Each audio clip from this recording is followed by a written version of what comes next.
मध्य प्रदेश में 1100 रुपए से लगा है, उत्तर प्रदेश में 1400 रुपए, बिहार में 1300 रुपए। ये मक्का का रेट है। 1000 रुपए नीचे गई तुरंत मक्का। डील होगी अगर अमेरिका से तो हर फसल का यही हाल होगा, किसान मरेगा और 4-5 साल में किसान निपट जाएगा। अमेरिका 0% यहाँ पे भेजेगा अपना माल तो हमारा सब किसान मरेगा, तो तबाह हो जाएगा किसान, यहाँ का बर्बाद हो जाएगा। तेल कहाँ से लेना, कैंक दिन के लिए छूट होगी, कैंक दिन के लिए नहीं होगी।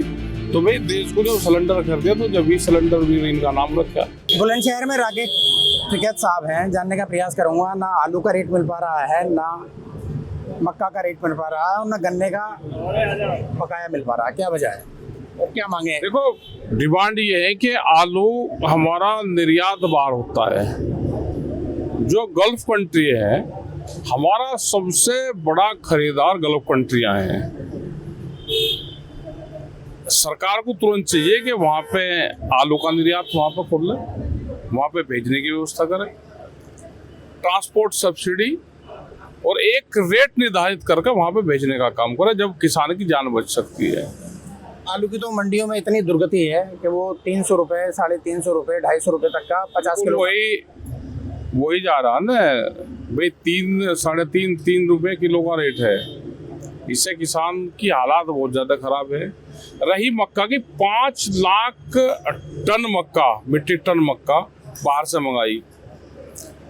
मध्य प्रदेश में 1100 रुपए से लगा है, उत्तर प्रदेश में 1400 रुपए, बिहार में 1300 रुपए। ये मक्का का रेट है। 1000 रुपए नीचे गई तुरंत मक्का। समर्थन मूल्य तो 24 रुपए कह रहा कि 1000 रुपए से भी ज्यादा है, 1 क्विंटल पे जा रही है। और अभी जो डील होगी अगर अमेरिका से तो हर फसल का यही हाल होगा, किसान मरेगा और 4-5 साल में किसान निपट जाएगा। तो मक्का के मामले में अगर मैं ये कहूँ, किसानों से इनडायरेक्ट वे में लूट हो रही है मंडियों में, तो क्या ये गलत है? बिल्कुल लूट हो रही भाई। बाहर की मक्का आ गई, बहुत जगह बाहर की रैक लग रही है, ट्रेन नुमा आ रही, और बाहर की मक्का सीधा फैक्ट्री में उसमें सब जगह जा रही है। हमारे वाले कोई नहीं पूछ रहा। अभी अमेरिका से जो अनुबंध हुए हैं उसमें जो मक्का है, मुख्य रूप से मक्का है, सोयाबीन है, ये तमाम वो तो आएगी, वो आनी है अभी, वो आनी है वो तो भी। ये तो बगैर समझौते के आएगी। जो तो क्या है कि हम 300% तक ड्यूटी लगा सकते हैं किसी भी प्रोडक्ट पे, लेकिन यहाँ अगर फ्री कर देंगे तो बाहर का तो सब्सिडाइज माल है वो आ जाएगा यहाँ पे। और अभी जिस तरह से 0% ड्यूटी कर रहे हैं कि अमेरिका 0% यहाँ पे भेजेगा अपना माल, तो हमारा सब किसान मरेगा, वो तबाह हो जाएगा किसान, यहाँ का बर्बाद हो जाएगा। क्योंकि भाई जब देश की सत्ता सिलेंडर वीर के हाथों में आ जाएगी तो फिर देश का यही हाल होगा, यही हाल होगा देश का। तो अभी चूंकि डीजल की बहुत बड़ी खपत किसान करता है, और अभी जो गल्फ कंट्रीज और अमेरिका इजराइल के बीच में जो युद्ध हो रहा है और कयास ये लगाए जा रहे हैं कि आने वाले दिनों में डीजल पेट्रोल के दाम बढ़ेंगे, तो ऐसे में आप किसानों को लेकर, उनकी अर्थव्यवस्था को लेकर आपका क्या सोचना है? देखो, क्या हमारा ये है कि जब ये कहा कि 45 दिन का हमारे पास में डीजल है, तो हम 45 दिन का 2 महीने का तो अपने आप कर सकते हैं। आप लगा दो ना, सिंगल आदमी गाड़ी में नहीं चलेगा, लगा दो बेन सरकार। प्राइवेट गाड़ी भी क्यों जा रहे हैं? हमारी जो सरकारी गाड़ी है उसका इस्तेमाल करो। आज से 30 साल पहले हम सब प्राइवेट उन गाड़ियों में जाते थे, आज सबके पास में कार होगी। पहले एक कार थी, अब घर में 5-5 होगी। हमको सबको भी, देशवासियों को भी संकट के समय में देश में साथ रहना चाहिए।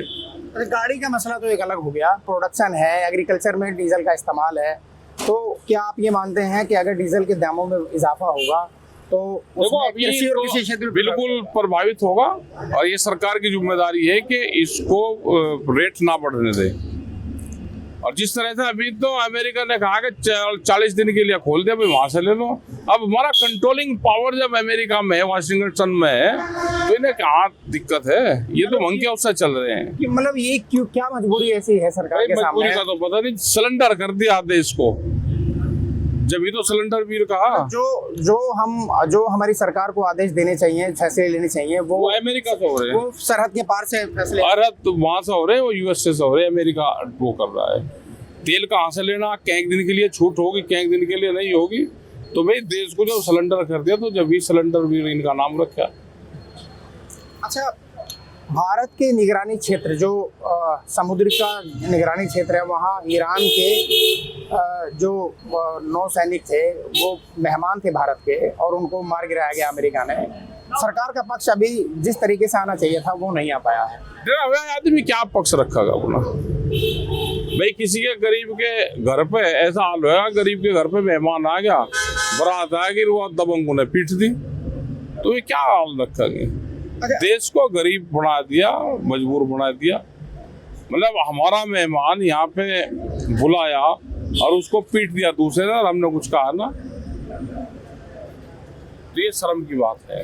अमेरिका का जो मार्केट है वो भारत में खोलने की पूरी तरह तैयारी है, तो आप किसानों का भविष्य देश में क्या देख रहे हैं? चूंकि आप किसानों के बड़े नेता हैं और बहुत बड़ा संगठन आप पूरे देश में चलाते हैं, तो आपकी नज़र में जो किसान का भविष्य है और खेती का जो भविष्य है वो क्या नजर आता है अगले 10 साल? खेती, किसानी का, दूध का, व्यापारी का, ये बर्बाद होंगे। यहाँ पे लेबर बनेंगे, लेबर बन जाएंगे बस। इस देश में दो चीज उन्होंने तलाश करी बार बार, एक तो सस्ती लेबर और मार्केट। भाई जनसंख्या ज्यादा है तो मार्केट मिलेगी, और व्यापारी खत्म कर दो, छोटा दुकानदार खत्म कर दो, साप्ताहिक बाजार खत्म कर दो, किसान को खत्म कर दो, तो यहाँ सस्ती लेबर मिलेगी। यही भारत देश ने उनसे एग्रीमेंट कर रखा कि हम सस्ती लेबर और बड़ी मार्केट आपको देंगे। जयंत चौधरी जी किसानों की बात, उनके जो परिवार है किसानों की बात करता है, लेकिन अब वो मौन है, और किसानों की जहां बात आती है वो या तो अपना पक्ष रख नहीं पाते हैं, तो क्या दबाव में है या सत्ता करेगा? वो किला ही क्या करेगा? भागते भूत की लंगोटी उसने पकड़ रखी, छोड़ रही ना, कम से कम वहाँ भीतर तो बैठा, वो किला ही क्या कर लगा? उसी के पीछे क्यों बैठे सारे? भाई इसका और नहीं कर देगा किसान की बात, क्या किला वही करे? नहीं, सत्ता किसानों की, किला क्या कर लगा? वो किला है, वो भी अपना सत्ता में रहना चाहिए। क्या सत्ता सरकार में रहने के कारण वो कई फैसले किसानों के हित में ले सकते हैं। क्या लेगा किसानों के आदमी? भाई किला आदमी क्या लेगा? उसके 50 का MP दुआ दो तो फिर ले लेंगे फैसले। अब किले आदमी के पीछे लग रहे जो किसान की बात करता। इन्होंने सारे 70% लोगों ने, मेंबर पार्लियामेंट ने अपने जो व्यवसाय लिख रखा हो, कृषि लिख रखा, इन्हें बुलवाओ ना, उसी के पीछे क्यों लग रहे? घुमा फिरा के बाद फिर वहां जब हमारा क्यों रोला कर वो वापस में, तो हमारा ठीक चल रहा काम। जहाँ जैन जी से दोस्ती हो गई है क्या? नहीं, हमारा तो ठीक है। भाई किला क्या कर लगा? वो तो अपना ठीक है, वहाँ बाहर लड़ाई लड़ी रहे, हम अपना बैठ कर निगाह रखे, बता दो दे कम से कम क्या हो रहा। अच्छा, गन्ने को लेकर के आपका क्या सोचना है? जिस तरह से समर्थन मूल्य पिछली बार सरकार ने बढ़ाया, खरीदारी इस बार जो वैरायटी थी उस पर नहीं बढ़ा, 35 रुपए का अंतर है। अर्ली वैरायटी पर बढ़ाया, बहुत वैरायटी रिजेक्ट कर दी, बहुत शुगर फैक्ट्रियां ले नहीं रही, और नए सीड पे काम होना चाहिए। करनाल की कुछ वैरायटी है, कुछ कोयम्बटूर की वैरायटी है, उन वैरायटी को यहाँ पे देना चाहिए, उनको बढ़ाना चाहिए। ये जो वैरायटी अभी है इन पे खर्चा बहुत ज़्यादा बढ़ रहा है। अच्छा, आने वाले समय में विधानसभा का चुनाव भी है देश में, तो क्या मानना है आपका? सत्ता परिवर्तन होना चाहिए या क्या आप सोचते हैं?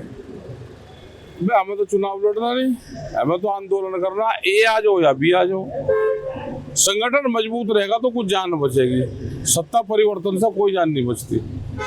नीतीश कुमार जी को बिहार से दिल्ली उठा के ले आए, क्या आप सोचते हैं? वो तो पता ही था, ये जिसके साथ में समझौता करें या उसे ही तुम्हारे सबसे पहले।